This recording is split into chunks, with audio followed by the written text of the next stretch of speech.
तो मौसम वहाँ राजस्थान उसका महाराष्ट्र का गर्म है और यहाँ का ठंडा, और वहाँ गुरिल्ला युद्ध लड़ते थे।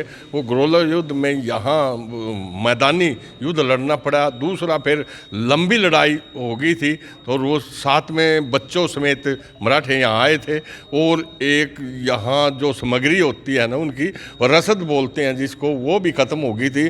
उनकी घोड़ों की, हाथियों की भी और तलवारों की, तीरों की उस टाइम में लड़ाई थी तलवारों के साथ में। इस टाइम का समय अनुकूल न कहते हुए और बिना निर्णय के ये लड़ाई हो गई थी। अगर अहमद शाह अब्दाली यहाँ जीतता तो दिल्ली के तख्त पे बैठता, तो इसलिए उसने यहाँ से अफ़गानिस्तान वापस जाना पड़ा था। तो इसलिए बिना निर्णय के लड़ाई हो गई थी। हम इसको पानी मराठों की हार ना कह करके बिना निर्णय की लड़ाई या कहेंगे कि इसमें मराठों की हार नहीं हुई थी। बिना निर्णय लिए वहाँ यहाँ से अहमद शाह अब्दाली वापस चला गया था, फिर मराठों का यहाँ दिल्ली के तख्त पे राज होया था। लगभग यहाँ पे तो जो मराठा समाज के लोग रहते हैं 10 लाख से ज़्यादा के हैं, और यहाँ पे इस साल लगभग 15 से 20 हज़ार लोग इकट्ठा होने की उम्मीद करते हैं, जिसमें महाराष्ट्र से 2 से 4 हज़ार लोग आएंगे, कुछ दिल्ली से आएंगे और बाकी यहाँ के स्थानिक लोग होंगे। अंग्रेज़ों का राज था, मुसलमानों का राज था, और तो और हमारा शिक्षा मंत्री भी 15 साल मोमडन रहा था। इस कर का इतिहास को लुप्त करने के लिए इतिहास इन मराठों की कुर्बानियाँ कभी दोबारा फिर अपनी तलवार उठा लें, वो इतिहास से काट दिए गए थे, बीच में इतिहास को लुप्त कर दिया गया था।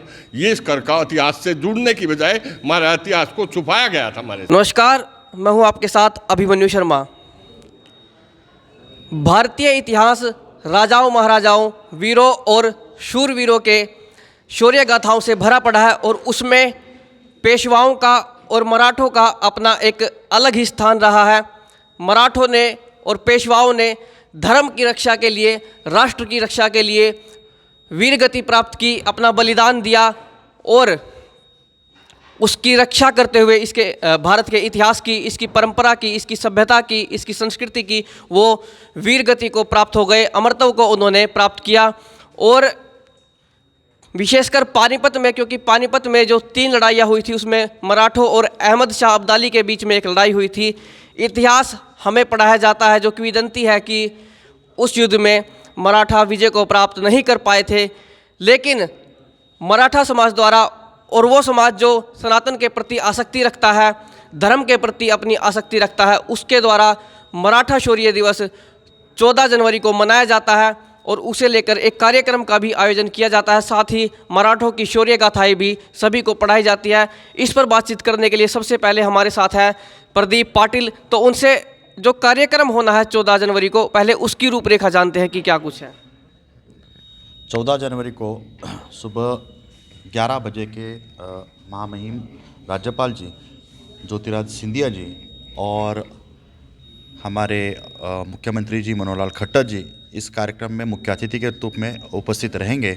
इसके अलावा राजेश क्षीरसागर जी जो नियोजन समिति के महाराष्ट्र के अध्यक्ष हैं, विनोद तावड़े जी, यह भी उपस्थित रहेंगे। इसके अलावा हमारे स्थानिक सांसद संजय भाटिया जी और स्थानिक विधायक यह भी इस कार्यक्रम में उपस्थित रहेंगे। कार्यक्रम क्या होगा, मतलब किस प्रकार की रूपरेखा रहेगी, क्या आयोजन किए जाएंगे उसमें? यह कार्यक्रम जो 1761 के युद्ध में जिन मराठों ने यहाँ पे अपना बलिदान दिया था, उनको आदरांजलि देने का कार्यक्रम होता है। यह जब 11 बजे यहाँ पहुँचेंगे तो पहले जो स्मारक बनाए वहाँ पे पुष्पार्पण करके उनको आदरांजलि देंगे। उसके बाद जो युद्ध कला है वो बच्चे पेश करेंगे, और सारे अतिथिगण जो पूर्वजों को नमन करेंगे, और यह कार्यक्रम 2 बजे खत्म। आप पाटिल है, पाटिल जो है उपनाम महाराष्ट्र में ही होता है, तो मराठा है आप भी? जी, लगभग हमारे यहाँ पे महाले, राणे, लाड़, सुरवे, ये सारे महाराष्ट्र से मिलते जुलते गोत्र है।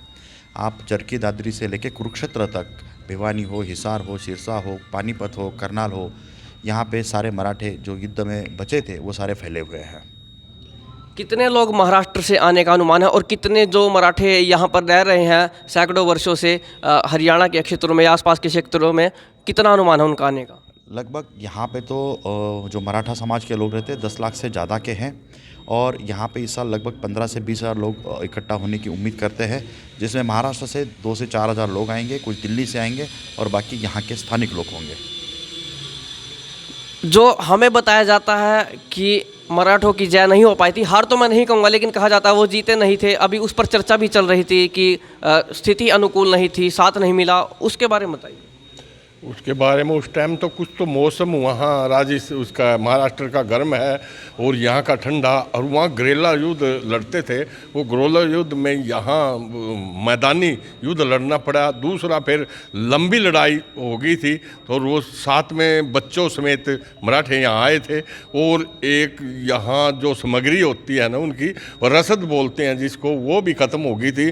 उनकी घोड़ों की, हाथियों की भी, और तलवारों की, तीरों की उस टाइम में लड़ाई थी तलवारों के साथ में। इस टाइम का समय अनुकूल न कहते हुए और बिना निर्णय के ये लड़ाई हो गई थी। अगर अहमद शाह अब्दाली यहाँ जीतता तो दिल्ली के तख्त पे बैठता, तो इसलिए उसने यहाँ से अफ़गानिस्तान वापस जाना पड़ा था। तो इसलिए बिना निर्णय के लड़ाई हो गई थी। हम इसको मराठों की हार ना कह करके बिना निर्णय की लड़ाई या कहेंगे कि इसमें मराठों की हार नहीं हुई थी। बिना निर्णय लिए वहाँ यहाँ से अहमद शाह अब्दाली वापस चला गया था, फिर मराठों का यहाँ दिल्ली के तख्त पे राज होया था। इसी में हमारे ये अध्यक्ष जी इसको बड़े धूमधाम से मना रहे हैं। वहाँ श्रद्धांजलि देंगे, हवन करेंगे, फूल चढ़ाएंगे। तो हमारे में इस ये मेले की तरह हमारी बरादरी में इसका उत्साह और जोश है कि हम यहाँ के उन 1761 के बचे हुए के वंशज हम लखीराम दोदाने और जगबीर तोरणे, ये कादे और पवार, तो यहाँ जितने भी गोत्र हैं हमारे 82 गोत्र इन्हीं रोड समाज में हैं जो, और वहाँ बड़ी धूमधाम से हम प्रदीप पाटिल जी की तरफ साथ कंधे से कंधा मिला करके इस आयोजन को मनाते हैं। तो इसमें अभी भी हम इसमें पूरे साल में, आप ये भी कहते थे भाई कि क्या करते हो, हमने पानीपत में 45 लाख की तस्वीर लगवाई है, और उसमें बम्बरेडी में छत्रपति शिवाजी की मूर्ति लगाई है, दादूपुर में मूर्ति लगाई है, और आगे आने वाले समय में हम उसमें भी करनाल में भी घोड़े वाली तस्वीर छत्रपति शिवाजी की लगा रहे हैं। और अभी इंडियन ऑयल ने जो हमारे को 20 करोड़ रुपया दिया है, वो भी इसके प्रदीप पाटिल जी के सहयोग से या मिला। इन्होंने वहाँ जा कर के देखा भाई कुछ नया होना चाहिए, अच्छा होना चाहिए यहाँ की पब्लिक में, तो इसके साथ हम साथ खड़े हैं कि ये हमारा जो है पानीपत का स्मारक अच्छे तो अच्छा बने और इसने सारा विश्व देखे। जहाँ इतनी दुनिया ने शहादत दी है, इतनी कुर्बानियाँ दी हैं, तो उसने हम पूरे साल इस पर काम करते रहते हैं। और 4-5 बार महीने में एक मीटिंग होती है हमारी, और अभी इस लास्ट 1 महीने से हमारी मीटिंगें चल रही हैं, और अभी भी हम 4-5 मीटिंग वहाँ कर चुके हैं काले आम पे, और आगे भी करते रहेंगे। उसकी देख रेख चल रही है। वहाँ सिक्योरिटी गार्ड है, वहाँ रातने भी रहते हैं, दिन में भी रहते हैं। पहले से बहुत सुधार हो गया, और लैट्रिन बाथरूम सारे बन चुके हैं, पानी की व्यवस्था हो चुकी है। कुछ तीखे सवाल आपसे मैं करूँगा अभी।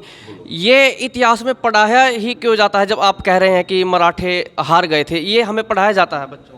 ऐसे था ना हमारे, तो ऐसे था ये जो दूसरी उस टाइम में राज में ना रह करके दूसरों का राज हो गया था, अंग्रेज़ों का राज था, मुसलमानों का राज था।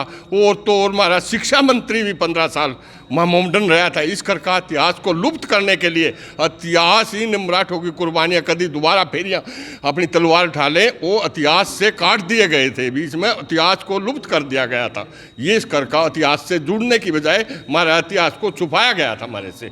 आगे हमने जो ये खोज किया है इसमें अभी। अच्छा, अभी स्वतंत्रता के बाद आप किसे कहेंगे जिसने इतिहास छुपाया है? स्वतंत्रता के बाद ये इतिहास किसने छुपाया? स्वतंत्रता के बाद तो हमारे सामने आ गया इतिहास। उससे पहले जो दूसरे राज्य के थे, अभी आप देखिए स्कूली शिक्षा किताबों में जब आप देखेंगे तो कहते हैं कि मराठों की हार हुई थी करारी।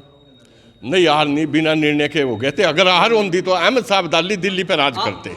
मैं ये सवाल कर रहा हूँ कि बच्चों को क्यों पढ़ाया जाता है फिर ये तो मैं कॉलेज की शिक्षा जी, मैं कॉलेज की जो शिक्षा आई है, जो उसने हमारा इतिहास छुपाया, और इतिहास छुपा के फिर ये आगे बच्चे से जो इतिहास दे दिया तो वो पढ़ेंगे बच्चे। तो अभी थोड़ी देर पहले आप बोल रहे थे लेकिन अब बच रहे हैं। मैं कह रहा हूँ कि स्वतंत्रता के बाद तो सरकार जो है स्वतंत्र थी किसी प्रकार की शिक्षा पद्धति लागू करने के लिए, फिर ये क्यों कहा जाता है कि मराठा हार गए? अब तक तो ये राज ही नहीं कर रहा, 17 साल तक राज नहीं कर रहा। शिक्षा मंत्री ना मोमडन बनाया ना, शिक्षा मंत्री भी ना कोई ऐसा इतिहासकार ने बनाया। किसने बनाया? ये अपनी सरकार ने जी। ये तो थोड़ा सा ही भी हिंदू का थोड़ा सा ही वो है पक्ष, या बीजेपी आई। हाँ, बीजेपी आई जब से हिंदू राज्य की थोड़ा सा ये बात तो इतिहास में बहुत कुछ करना रह रहा, ये बात तो कुछ भी नहीं होया। अच्छा, आप पिछले कुछ समय से प्रयास कर रहे हैं काले आम की स्थिति सुधरी, नहीं तो ऐसा पहले हो जाना चाहिए था, क्योंकि एक राष्ट्रीय स्मारक है, बहुत बड़ी स्मृति है वो मराठाओं की, एक योद्धाओं की स्मृति है, लेकिन वहाँ पर इतनी बड़ी दुर्दशा थी। वो तो आप लोगों ने जब मेहनत की, पीछे पड़े इस चीज़ के, तब जाकर सरकार ने उसकी देख रेख की। नहीं, और संस्थान और जगहों को आप देख लीजिए पानीपत में। हाँ जी, ये तो हमारी मतलब दुर्दशा रही है। तो ये 2002 में जे हमने पता लगा अभी हमारे जी वहाँ गोत्र मिलान हो, जो हमारा समाज का मिलान होया, जब पता लगा, जब यहाँ इस पर काले आम पे आने लगे, तो काले आम पे आने पर फिर ये अपने पाटिल साहब मामला अध्यक्ष बनाए। तो अध्यक्ष बनाने के पर इसने आगे सुचारू रूप से कार्य कराया, और इस कार्य करते हुए आगे भी 20 करोड़ रुपए हमारे सेक्शन करवाए पाटिल साहब ने। तो हमने इसकी अध्यक्षता में काम कर रहे जी। पाटिल साहब बहुत बढ़िया, बहुत सुंदर काम कर रहे जी। मेरा नाम राजकुमार आर्य। मैं लक्खी राम दोदाणे दादूपुर से हैं, पूर्व सैनिक सभा के प्रदेश अध्यक्ष लक्खी राम दोदाणे। चलिए, युद्ध पेशवाओं यानी जो मराठा है उनके और अहमद शाह अब्दाली के बीच में हुआ था, लेकिन हमें ये ध्यान रखना चाहिए कि हमारे राष्ट्र के लिए और उसकी सभ्यता और संस्कृति की रक्षा के लिए कौन लड़ रहा था, क्योंकि राष्ट्र जो है उसकी सीमाओं से नहीं, उसकी संस्कृति से, उसकी परंपराओं से जाना जाता है, और जो उनकी रक्षा होती है वही राष्ट्र की रक्षा होती है। क्योंकि पाकिस्तान आज कहीं खिसक कर और नहीं चला गया है, केवल वहाँ पर सभ्यताएं बदल दी गई हैं, संस्कृतियाँ बदल दी गई हैं, परंपराएं बदल दी गई हैं, और इसे ही विभाजन माना जाता है। तो अपने इस इतिहास को याद रखते हुए ये कार्यक्रम मनाया जा रहा है। जो लोग इसके प्रति आस्था रखते हैं वे वहाँ पर पहुँच सकते हैं अपना जो है समर्थन देने के लिए। 14 जनवरी को ये काले आम पानीपत पर, जो कि सनौली रोड पर पड़ता है, वहाँ कार्यक्रम किया जा रहा है। और हरियाणा में या फिर हरियाणा के बाहर जो अन्य राज्य हैं वहाँ भी ये कार्यक्रम किए जाएंगे। तो एक तो ये जो बातें हुई हैं कि पेशवाओं के, मराठों की हार को क्यों दिखाया जाता है, इस पर कमेंट बॉक्स में अपनी राय दें, और वीडियो को जो है ज़्यादा से ज़्यादा शेयर करें। हो सके तो वो नारे मराठों के हम सुनना चाहेंगे हमारे दर्शकों के लिए जो लगाए जाते हैं।